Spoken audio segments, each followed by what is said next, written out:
नमस्कार साथी मीनासँगै म बसन्ताको कार्यक्रम इन्टरनेटमा हाम्रो अनुभवमा स्वागत छ।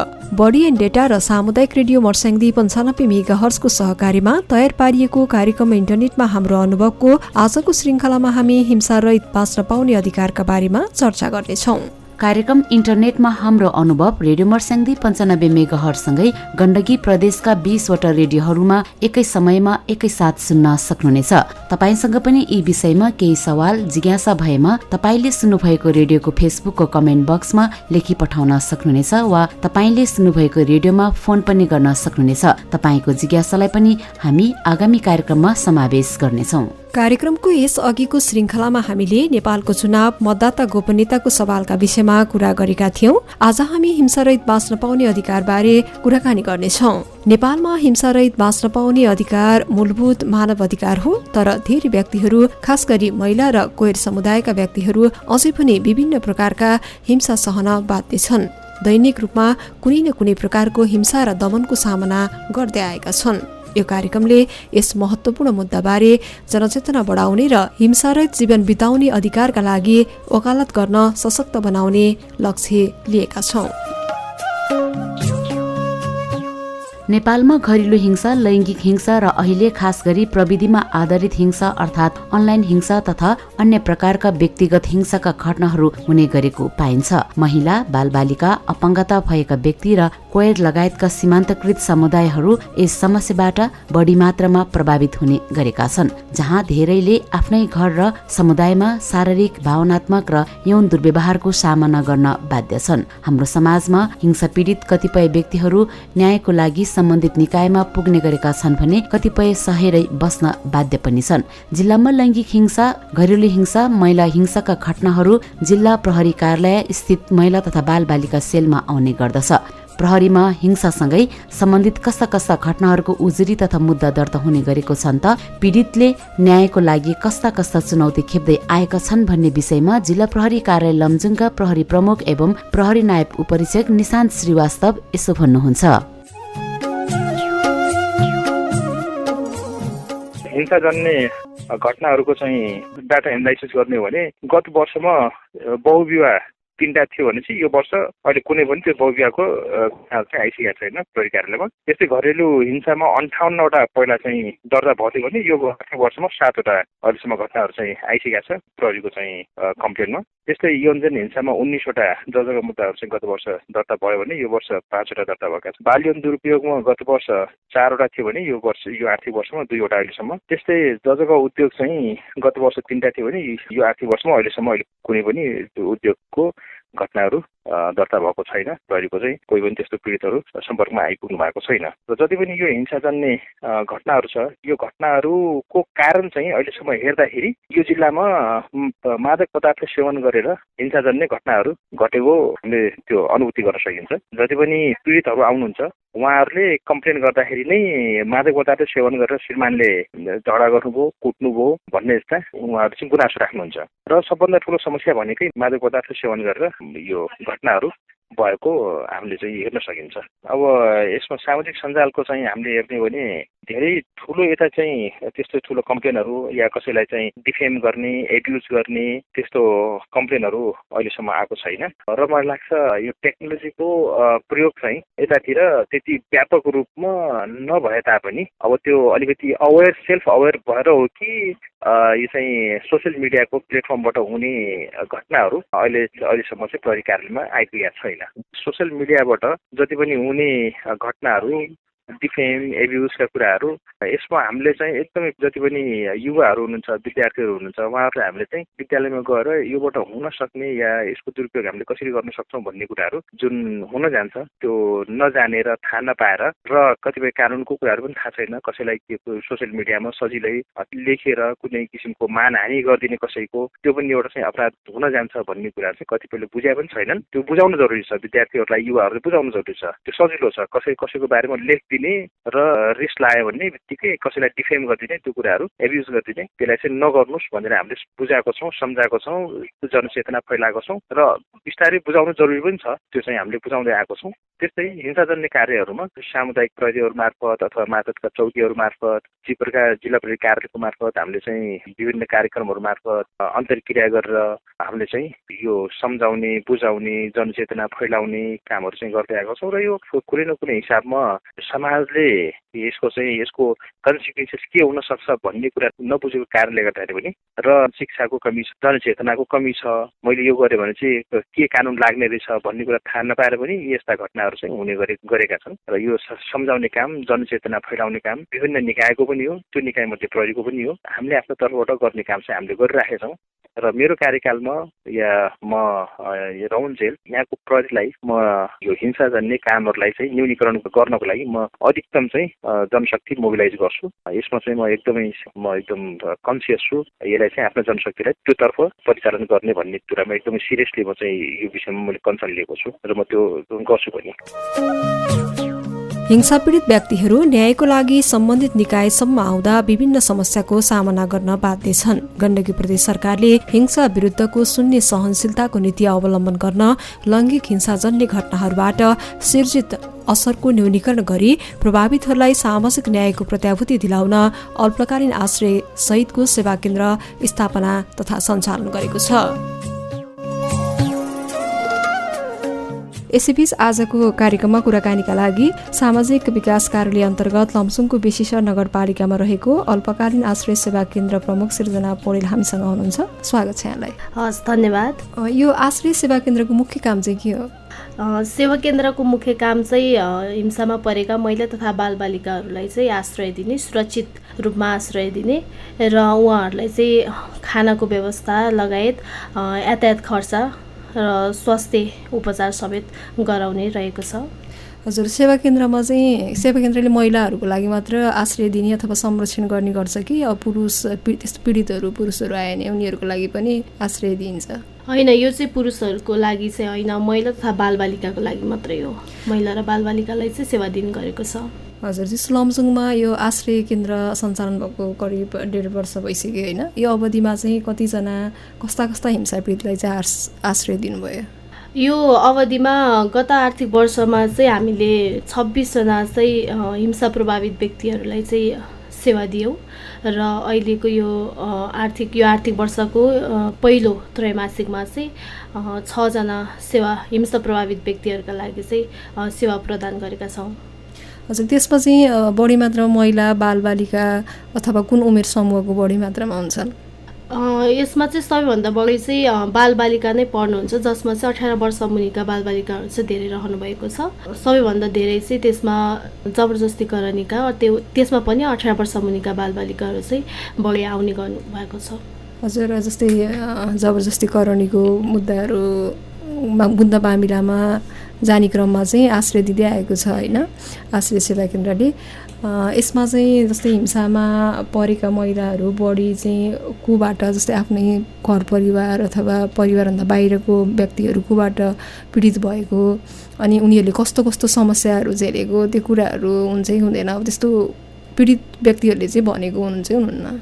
यस्तो हुन्छ, अब यो सोझै हाम्रो सेवा केन्द्रमा चाहिँ आउनु हुँदैन, अहिलेसम्म आउनु पनि भएको छैन। यो प्रहरीमा मुद्दा दर्ता भइसकेपछि चाहिँ प्रहरीबाट चाहिँ सुरक्षित आवासको लागि चाहिँ हाम्रो सेवा केन्द्रमा लिएर आउनुहुन्छ। त्यसपछि चाहिँ हामीले उहाँहरूलाई चाहिँ काउन्सिलिङ गर्ने गरेका छौँ। त्यो क्रममा चाहिँ उहाँहरूले भनेअनुसार धेरैजसो चाहिँ आफ्नो परिवारभन्दा पनि अब छरछिमेकको दाजुभाइ इष्टमित्रहरूबाट चाहिँ धेरै चाहिँ अब जबरजस्तीकरणी भएको चाहिँ उहाँहरूले भन्नुहुन्छ।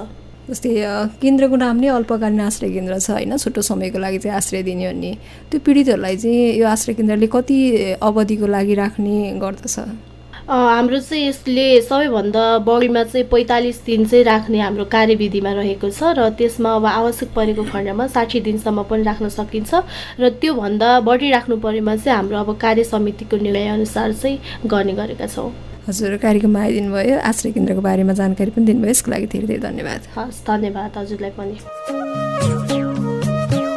लैङ्गिक हिंसा अन्तर्गत महिला र बालबालिकामाथि हुने हिंसाका साथै पुरुष र बालकप्रति हुने हिंसा पनि पर्दछ। तर लिङ्गकै आधारमा भने बढी महिला र किशोरीहरू नै लैङ्गिक हिंसाको पहिलो निशानामा पर्ने गरेका छन्। लैङ्गिक हिंसाको जडका रूपमा रहेका हाम्रा सामाजिक मूल्य, मान्यता र लैङ्गिक असमानताहरूले महिला तथा किशोरीहरूमाथि हुने भेदभाव र हिंसालाई समाजले सहज रूपमा स्वीकार गरेको पाइन्छ। यद्यपि पछिल्लो समय प्रविधिको विकाससँगै अनलाइन हिंसा पनि बढ्दै गएको छ। विभिन्न समयमा विभिन्न प्रकृतिको हिंसाको घटनाहरूलाई हेर्ने हो भने नेपाल प्रहरीका अनुसार 2023मा घरेलु हिंसाका 5000 भन्दा बढी घटना दर्ता भएका थिए, जुन अघिल्लो आर्थिक वर्षको तुलनामा 12% को वृद्धि हो। बढी ऐन डाटाको वार्षिक मिडिया अनुगमन प्रतिवेदन 2023मा उल्लेखित प्रहरीको तथ्याङ्क अनुसार डिजिटल स्पेसमा बालिका तथा महिला विरुद्धको हिंसा व्यापक बढेको छ। पछिल्लो आर्थिक वर्ष 2079-80मा मात्रै 4590 वटा अनलाइन हिंसाको घटना रिपोर्ट भएको छ। त्यस्तै 2078-79मा भने सो तथ्याङ्क 2389 रहेको थियो। आर्थिक वर्ष 2080-81 को सुरुको पहिलो 5 महिनामा मात्रै 3309 बालिका तथा महिला विरुद्धको अनलाइन हिंसा रिपोर्ट भएको छ। महिला र किशोरीमाथि डिजिटल हिंसा गर्नेमा वयस्क पुरुषको संख्या अधिक रहेको प्रहरी अनुसन्धानले देखाउँछ। कुल पीडक मध्ये 15% हाराहारी किशोर छन्। पछिल्लो 5 वर्षमा 584 जनाले आफूमाथि डिजिटल माध्यमबाट दुर्व्यवहार भएको भन्दै उजुरी दिएका थिए। ती उजुरीका आधारमा डिजिटल यौन शोषण, हिंसा तथा दुर्व्यवहारमा पर्ने किशोरी 77.40% रहेका छन्। पीडित किशोर र किशोरीको प्रकृति पनि फरक हुने गरेको छ। पीडित किशोरहरू अनलाइन गेम खेल्दा खेल्दै हप्काइएको, डर धम्की देखाइएको भनेर उजुरी गर्न आउँछन्। किशोरीहरूलाई भने पीडकले यौन सम्बन्ध राख्ने उद्देश्यले इन्टरनेट मार्फत साथी बनाउने, उपहार दिने, फकाउने, प्रलोभनमा पार्ने, धम्क्याउने गर्दछन्। अश्लील सामग्री देखाउने, गोप्य सामग्रीहरूलाई शेयर गरेर यातना दिएको भन्दै पीडित प्रहरीमा उजुरी दिने गरेको पाइएको छ। नेपालको संविधानले लैङ्गिक विभेद अन्त्य गरी समानुपातिक, समावेशी र सहभागितामूलक सिद्धान्तको आधारमा विभेद रहित र हिंसा रहित बाँच्न पाउने अधिकारलाई मानव अधिकारको रूपमा स्थापित गरेको छ। संविधानको धारा 16ले सबै नागरिकको सम्मानपूर्वक बाँच्न पाउने हक, धारा 17ले स्वतन्त्रताको हक, धारा 18ले समानताको हक, धारा 38ले महिलाको हक, धारा 42ले सामाजिक न्यायको हक र धारा 51ले सामाजिक न्याय र समावेशीकरण सम्बन्धी नीतिको व्यवस्था गरेको छ। संविधानमा जतिसुकै राम्रो नीति तथा ऐनको व्यवस्था भए पनि हाम्रो समाजमा लैङ्गिक हिंसा, घरेलु हिंसा, महिला हिंसा, अनलाइन हिंसा जस्ता विभिन्न प्रकृतिका हिंसाबाट बढी मात्रामा महिला, बालबालिका, अपाङ्गता भएको व्यक्ति, कोयर समुदायका महिला, बालबालिका तथा किशोरीहरू पीडित हुने गरेका छन्। तपाईँ अहिले कार्यक्रम इन्टरनेटमा हाम्रो अनुभव सुन्दै हुनुहुन्छ। यो कार्यक्रम तपाईँले सुनिरहनु भएको रेडियोसँगै गण्डकी प्रदेशका अन्य 20वटा रेडियोबाट पनि प्रसारण भइरहेको छ। हामीले आजको कार्यक्रममा हिंसारहित वातावरणमा बाँच्न पाउने अधिकारको बारेमा कुरा गरिरहेका छौँ। हिंसा गर्नु हुँदैन र सहनु पनि हुँदैन भन्ने हामी सबैलाई थाहा नै छ। तर पनि हाम्रो गाउँघर र सहर बजारमा प्रतिदिन हिंसाका घटनाहरू वृद्धि भइरहेका छन्। देशका नागरिकलाई हिंसारहित वातावरणमा बाँच्न पाउने अधिकार सुनिश्चित गर्न सरकारले पनि कानून र न्यायको व्यवस्था गरेको छ। हिंसा गर्नेलाई हिंसाको प्रकृति हेरी सजायको व्यवस्था पनि गरेको छ। तर समयक्रम अनुसार यसको प्रकृति पनि नयाँ नयाँ रूपमा देखिएको छ। व्यक्तिको हिंसारहित बाँच्न पाउने अधिकार स्थापित गर्न परम्परागत सामाजिक मूल्य मान्यताको आधारमा गरिने भेदभावपूर्ण व्यवहार, रूढिवादी सोचको अन्त्य हुन आवश्यक छ। यसै सन्दर्भमा लामो समयदेखि महिला अधिकारको क्षेत्रमा काम गर्दै आउनुभएकी अधिकार कर्मी स्मृति राणा भाटको कुरा सुनौ है। उहाँ समसामयिक विषय र मानव अधिकारमा गहिरो रुचि राख्नुहुन्छ। उहाँ डिजिटल माध्यमबाट कानुनी साक्षरता प्रवर्धन गर्न बनाएको प्लेटफर्म लिगल नेस्टका संस्थापक समेत हुनुहुन्छ। यससँगै उहाँ बडी एन्ड डेटाका कानुनी फेलो पनि हुनुहुन्छ। सुनौ उहाँको कुरा। तपाईको विचारमा हिंसाको परिभाषा के हो? कुनै पनि तरिकाले कसैलाई पीडा दिन्छ भने त्यो हिंसा हो। चाहे त्यो शारीरिक चोट होस्, मानसिक पीडा होस्, सामाजिक बहिष्करण होस्, यौनिक यातना होस् वा मनोवैज्ञानिक क्षति, यी सबै हिंसाका रूप हुन्। कसैको स्वतन्त्रतालाई दबाएर धम्की, डर, त्रास वा कुनै पनि शक्ति, बलको प्रयोग गरेर नियन्त्रण गर्न खोज्दा हिंसा हुने गर्छ। इन्टरनेटले हिंसाको प्रकृति र दायरालाई कसरी परिवर्तन गरेको छ? अनलाइन हिंसा भनेको फिजिकल दुनियाँमै भइरहने हिंसाको विस्तारित रूप हो। प्रविधिको विकाससँगै धेरै कुरा भर्चुअल दुनियाँमा सिफ्ट भएको छ। तर इन्टरनेटमा भेटिने मान्छेहरू पनि त समाजकै प्रतिबिम्ब हुन्। त्यसकारण पनि इन्टरनेटमा उनीहरू आफ्नो शक्ति प्रदर्शन गर्न खोज्छन् र सीमान्तकृत वर्गको इन्टरनेटमा भइरहेको उपस्थितिमाथि टिक्का टिप्पणी गर्न पुग्छन्। अनलाइन हिंसा भनेको सूचना तथा सञ्चार प्रविधिको प्रयोग गरेर गरिने हिंसाको एक रूप हो, जसले शारीरिक, यौनिक, मानसिक, सामाजिक वा आर्थिक हानि पुर्याउँछ वा पुर्याउने सम्भावना राख्छ। अनलाइनमा हुने हिंसामा कसैलाई अनावश्यक मेसेज पठाउने, कसैको गोपनीयता हनन गर्ने, नकारात्मक टिप्पणी गर्ने, प्राइभेट तस्बिर लिक गर्ने, सोसियल मिडिया ह्याक गर्ने लगायतका यी सबै कुराहरू पर्छन्। अनलाइन हिंसा कुनै नयाँ कुरा भन्दा पनि परम्परागत हिंसाकै विस्तार हो, जसमा माध्यम मात्र बदलिएको हो। तपाईले देख्नुभएको अनलाइन हिंसाका केही विशिष्ट उदाहरणहरू छन् भने बताउनुहोस् न। हामी यस्तो सेरोफेरोमा बाँचिरहेका छौँ कि कसैले मैले हिंसा भोगेको छैन भनेर भन्यो भने पनि पत्याउन गाह्रो जस्तो हुन्छ।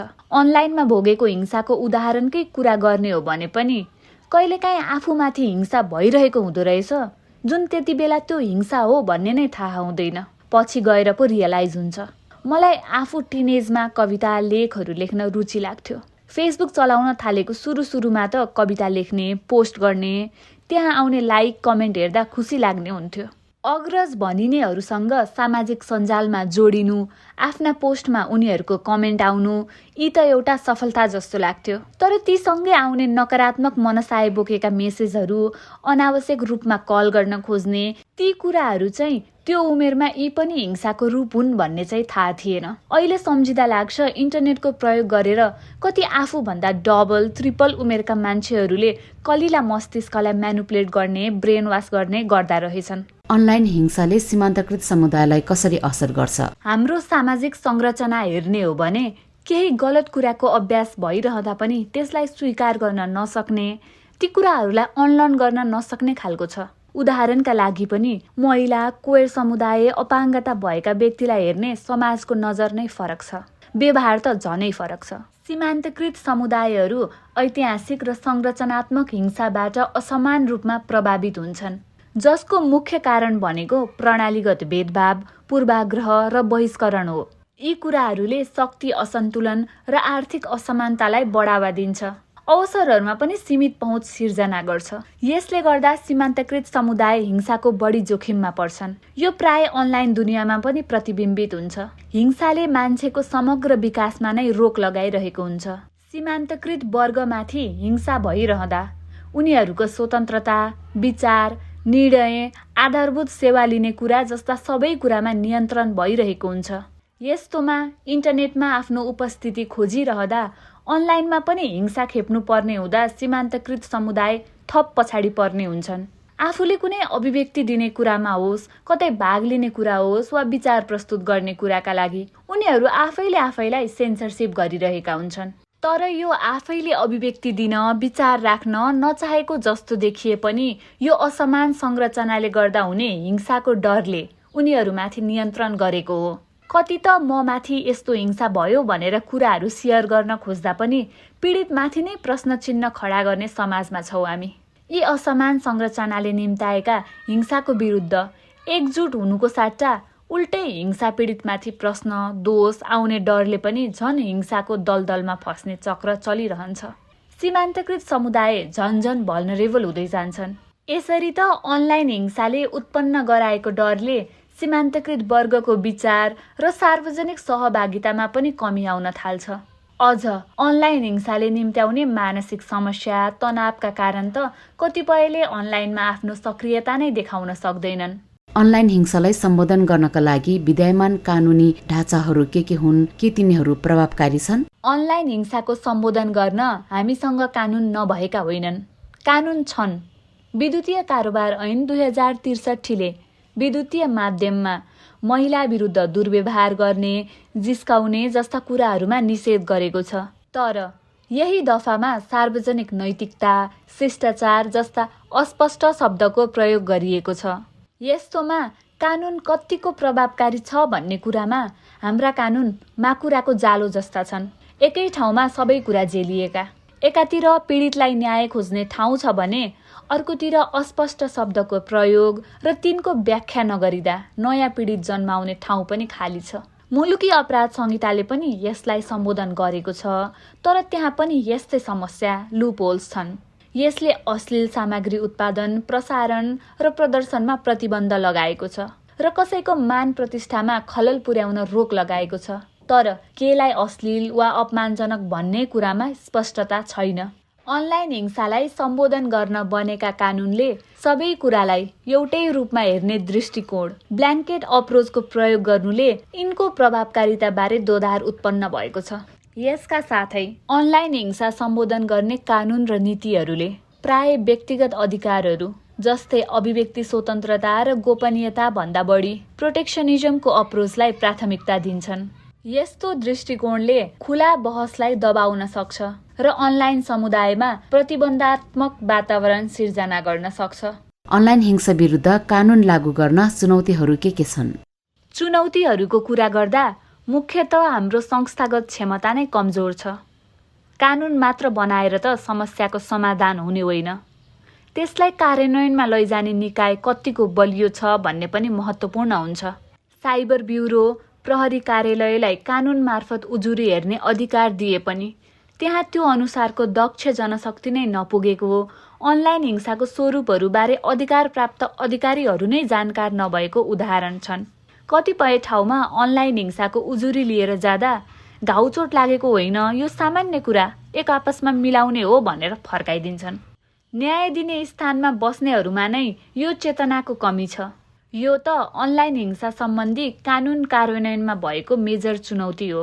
अनलाइन हिंसाको उजुरी दिनका लागि हामीसँग साइबर ब्युरो छ। पहिला त अझ कम्प्लेन गर्न भोटाइतीमा नै पुग्नुपर्ने, मुद्दा चलाउन काठमाडौँ जिल्ला अदालत नै पुग्नुपर्ने भन्ने थियो। अहिले नजिकैको प्रहरी कार्यालयमा गएर र अनलाइनबाट नै कम्प्लेन गर्न सक्ने भएको छ। क्षेत्राधिकार पनि सबै जिल्ला अदालतलाई दिएको छ। यसले गर्दा न्यायिक उपचार खोज्न केही सहज त भएकै हो, तर यसको प्रभावकारिता हेर्ने हो भने संस्थागत क्षमता नै कमजोर भएर हो कि सामाजिक संरचना नै परम्परागत शैलीको भएर हो, उजुरी गरेको कुरामा पनि प्रपर एक्सन लिन नसकेको देखिन्छ। पीडितले कति असर भोग्नु परेको हुन्छ त्यसको कुनै लेखाजोखा नै हुँदैन। साइबर ब्युरोले पनि पीडकलाई यसो सम्झाए जस्तो गरिदिन्छ, पठाइदिन्छ। पीडितमा परेको असरको अनुपातमा सजाय, कन्सिक्वेन्सेस नहुँदा त अपराध गर्नेको, अनलाइन हिंसा गर्नेको मनोबल त झनै बढेर जान्छ नि। अर्को, न्यायिक प्रक्रिया पनि चुनौती जस्तै भएको छ। पीडित न्याय खोज्न जाँदा प्रक्रिया झन्झटिलो, लामो हुने, निकायहरू संवेदनशील नहुने यथार्थ छन्। कति हिम्मत जुटाएर गएको हुन्छ, त्यहाँ त गोपनीयताको सम्मान नै नगर्ने, भङ्ग गरिदिने कुराहरूले पीडितलाई झनै पीडित बनाउँछ। इन्टरनेट र प्रविधि निरन्तर परिवर्तन भइरहेको हुन्छ, जसले गर्दा नयाँ प्रकारका अनलाइन हिंसा देखा पर्दै जान्छन्। तर हाम्रा कानुन भने समय अनुकूल भएनन्। धेरै पीडितहरू, विशेष गरी सीमान्तकृत समुदायका व्यक्तिहरूको कानुनी प्रक्रिया र न्याय प्रणालीमा पहुँच हुँदैन। यसबाहेक सामाजिक संरचनाकै उपज रहेर मानिसहरूले प्राय पीडितलाई दोष दिन्छन् वा अनलाइन दुर्व्यवहारले कसैको मानसिक स्वास्थ्यमा कतिसम्म असर गर्न सक्छ भन्ने बुझ्दैनन्। यसले यस्ता अपराधहरूको रिपोर्टिङ र नियन्त्रण गर्न कठिन बनाउँछ। इन्टरनेट त अझ निश्चित सीमाभित्र मात्र नहुने र यसले भौगोलिक सीमाहरू पार गर्ने भएकाले विभिन्न देशहरूको नियम कानुन फरक हुन्छन्। यस्तोमा कसले जिम्मेवारी लिने र कसरी कानुन लागू गर्ने भन्ने कुरामा स्पष्टता नभएकाले अनलाइन हिंसाको सम्बोधन चुनौतीपूर्ण हुन्छ।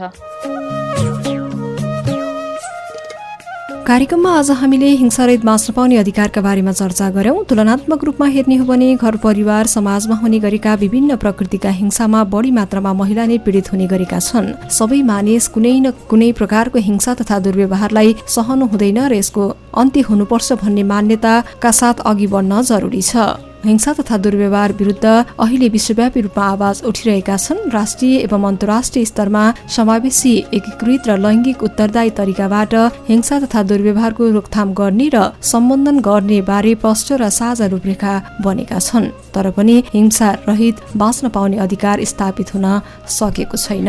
हिंसा तथा दुर्व्यवहार जताततै व्याप्त छ। विभिन्न स्वरूप र परिवेशहरूमा भइरहेका हिंसाले व्यक्तिहरूलाई उनीहरूको आत्मसम्मानबाट वञ्चित गराएको छ। व्यक्तिको मर्यादित, सम्मानजनक र हिंसा तथा दुर्व्यवहार रहित बाँच्न पाउने भविष्य सुनिश्चित गर्ने हरेक व्यक्तिले म हिंसा गर्दिन र म हिंसा सहन्न भन्ने आत्मसात तथा अटुट गर्नुपर्ने देखिन्छ। यिनै सामग्रीसँगै आजलाई भने कार्यक्रमको समय सकिसकेको छ। बढी एन्ड डाटा संघको सहकार्यमा सामुदायिक रेडियो मर्स्याङ्दी 95 मेगाहर्जको उत्पादन कार्यक्रम इन्टरनेटमा हाम्रो अनुभव तपाईँलाई कस्तो लाग्यो? तपाईँका कुनै सल्लाह, सुझाव, जिज्ञासा वा प्रतिक्रिया छ भने हामीलाई इमेल गर्न सक्नुहुनेछ। हाम्रो इमेल ccdc.lomsung@gmail.com। अर्को श्रृङ्खलामा हामी अर्को विषयवस्तु लिएर आउने नै छौँ। आजको कार्यक्रम उत्पादनमा सहयोग गर्ने बढी एन्ड डेटाको टिम सँगै प्राविधिक मित्र सुजनलाई विशेष धन्यवाद। कार्यक्रमबाट सहकर्मी वसन्तसँगै म मीना बिदा हुन्छु। नमस्कार अनि तपाईँको साता सुखद रहोस्।